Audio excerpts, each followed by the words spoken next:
श्री स्वामी समर्थ मित्रांनो, तुमचं स्वागत आहे माझ्या या भक्ती चॅनलवर। आज आपण बघणार आहोत की महाराज आपली परीक्षा घेतात का नाही। महाराज परीक्षा घेतात की नाही हे आपण कसं ओळखायचं। ज्याप्रमाणे आपण लहान असतो, जन्माला आलेलो असतो आणि आपण 1-2 वर्षाचं होतो, छोट्या मोठ्या चुका आपण करत असतो, तेव्हा आपली आई आपल्याला समजून घेते। ती रागवत नाही आणि ती समजते की हे बाळ लहान आहे, याला अजून कळत नाही। ती जशी आपली चुका माफ करत असते, त्याप्रमाणे आपण जेव्हा नवीन स्वामी सेवेकरी असतो, त्यावेळेस आपल्या छोट्या मोठ्या चुका महाराज नेहमी माफ करत असतात आणि आपल्याला ते माफी पण देत असतात। पण आपण जेव्हा मोठे झालो, जसं की आपण मोठ्या झाल्यावर आई आपल्याला सांगण्याचा प्रयत्न करते आणि आपण जरी त्या गोष्टी समजून नाही घेतल्या तर ती आपल्याला रागवते, नाही तेव्हा ती आपल्यावर हात पण उचलते।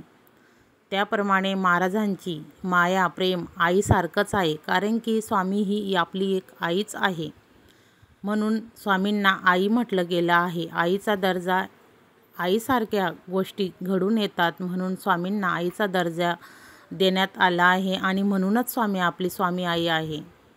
म्हणून जशी आई आपल्याला मोठं झाल्यावर माफ करत नाही, ती रागवते, भांडते, त्याप्रमाणे आपण थोडे जुने सेवेकरी झाल्यावर, महाराजांच्या सेवेत आल्यावर जेव्हा आपण येतो आणि महाराजांचे जे काही काम असतात, संकेत असतात, ते महाराज आपल्याला संकेतद्वारे सांगत असतात आणि ते काम आपण जेव्हा करायला चुकतो, त्यावेळेस आपली स्वामी आई आपल्याला रागवते। म्हणजेच ते आपल्यासोबत आहे की नाही हे आपल्याला घडून येत असतं।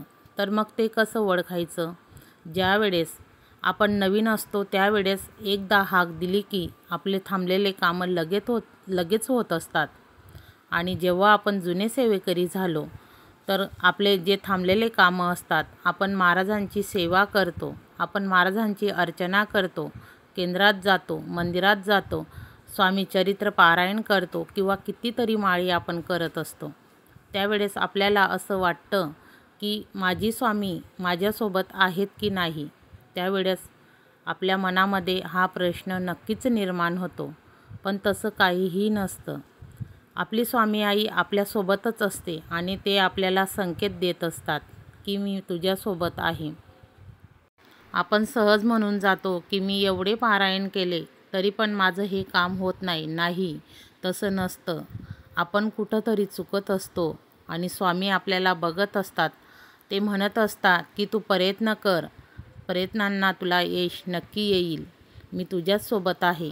आता ते आपल्यासोबत आहे की नाही हे आपण कसं ओळखायचं।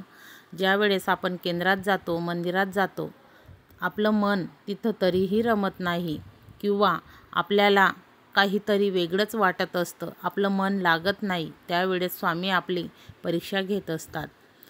आपण जे काम करायला हातात घेतो ते काम आपल्याकडनं होत नाही, त्यावेळेस स्वामी आपली परीक्षा घेत असतात आणि अशा प्रकारे स्वामी महाराज नेहमी आपल्या भक्तांची, खऱ्या भक्तांची परीक्षा घेत असतात। ते म्हणतात की जोपर्यंत तुला ठोकर लागत नाही किंवा तू पडत नाही, तोपर्यंत तू कसा शिकशील। ज्याप्रमाणे आपली आई आपल्याला हाताने मारून किंवा बोलून आपल्याला समजवत असते, तर आपले महाराज आपल्याला याप्रमाणे सांगत असतात। म्हणून आपण त्यावेळेस काय करायचं, मनाला ठाम पकडायचं आणि घेतलेलं काम हाती ते पूर्ण करायचा प्रयत्न करायचा। स्वामींना सांगायचं, महाराज तुम्ही किती पण माझी परीक्षा घ्या, मी जे काम हातात घेतलं आहे ते मी पूर्ण करीलच आणि तुमच्या परीक्षेमध्ये मी उत्तीर्ण होणारच, कारण की मी तुमचा सेवेकरी आहे, मी तुमचं बाळ आहे आणि फक्त तुम्ही मला मार्ग दाखवायचं काम करा, मी नित्यनेमाने माझं काम करत राहील, असं म्हणून आपण आपलं काम सुरू ठेवायचं। स्वामी नेहमी म्हणतात, जो प्रयत्न करतो त्याला यश नक्की येत असतं आणि जो प्रयत्न करायच्या अगोदर घाबरतो तो कधीच पुढं जात नाही, तो मागेच राहत असतो। म्हणून प्रयत्नाशी परमेश्वर हे खरं आहे। जर आपण प्रयत्न केले तर आपली सर्व इच्छा आणि सर्व कामं पूर्ण होतात, हे नक्की आहे। स्वामी नेहमी म्हणत असतात, तू घाबरू नको, मी कुठंही गेलो नाही, मी नेहमी तुझ्या पाठीशी आहे, फक्त तू मला एकदा हाक दे, बघ मी तुझ्या हाकेला कसा धावून येतो. खरंच खूप मयाळू आणि दयाळू आहेत माझे स्वामी. तुम्हाला पण स्वामींचे असे अनुभव आले असतील तर कमेंटमध्ये नक्की सांगा.